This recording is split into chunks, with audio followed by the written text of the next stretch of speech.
are no shortcuts to becoming rich. There are no shortcuts to becoming a successful person. If you want to become a successful person, definitely you have to fold your sleeves and walk towards that direction. There is one Igbo man, I love his story, I cherish his story. Before the guy traveled to China for the very first time, the mother called him, my son, listen to me. If you go to China, don't try to be a barricade, don't try to be a bottleneck, don't try to stand on anybody's success. Because anyone that decides to stop somebody's success will definitely be a failure. My son, if you get to China, remain an honest guy you were. And people will tell you it does not pay to be honest. That snake will not swallow another snake, no go big. Who told you? Honesty has a price. And doing things right has a price. If for nothing else, it will boost your image as a person. It will bring you goodwill. And people will begin to do business with you more. Assuming they've learned or they've seen you are a trustworthy person. Anyone that comes to patronize you today will return tomorrow. That is success. That is money. When the guy got to China, one funny thing about most Chinese is that they don't believe in God. Most Chinese don't believe in God. Anything you are doing with them, you mention the name God, they will leave you for another person. When this guy got to China, he went straight to a man, he got his address. And he went there, he stayed about 3 hours. He didn't see the man because the man was having a conference. He was having a meeting with some people.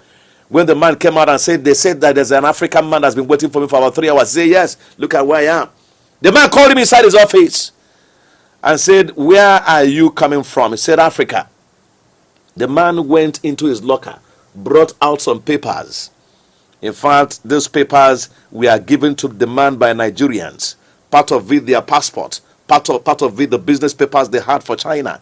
And they were all deceitful, wrong, and evil papers. Because most Nigerians that attended there at that time were not telling the truth. The white man said to him, my friend, my black brother, tear this passport, tear these papers. They are from your African brothers. The man just quietly looked at it and he saw that 90% of those papers they told him to tear, the passport that they gave to him, were from Nigerians. And the guy said he would not tear the papers. He would not tear the passport. The white man asked him why. He said, it is against my God. And on hearing that word God, the white man stood up and left him. The next minute, the messenger came and told him to leave the office. As the guy was going out in that office with some nostalgia in his heart, 2, 3, 4, 5 minutes, he was at the gate. And somebody directed him to another white man that was producing that kind of product he wanted to buy from the first man. And that first man still saw him and said, my friend. And when he looked into the vehicle and saw it was that man that couldn't cooperate with him, that insulted him because he refused to be dishonest and wicked. The man greeted him. Said, my friend, do you remember me? He looked in and saw the man and was moving because he was angry.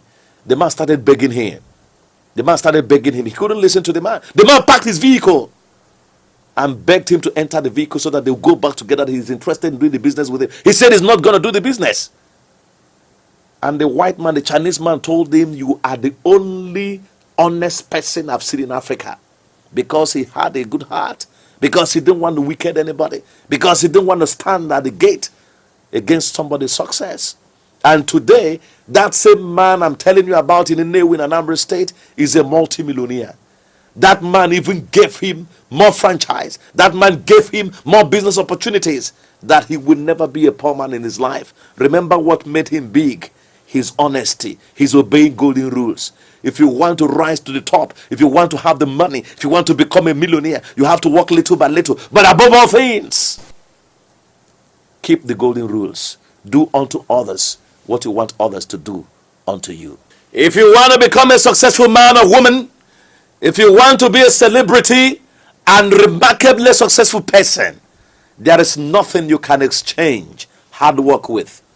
You must be a hard worker. Little sleep, little slumber, the Bible says in the book of Proverbs, brings poverty, brings failure, brings hunger. If you want to make it in life, you will always rise up to work hard on things you were created to work hard on. Don't work hard on every other thing. Work hard on some specifics. Work hard on some specifics. You will definitely get to the top, and I will see you there very soon.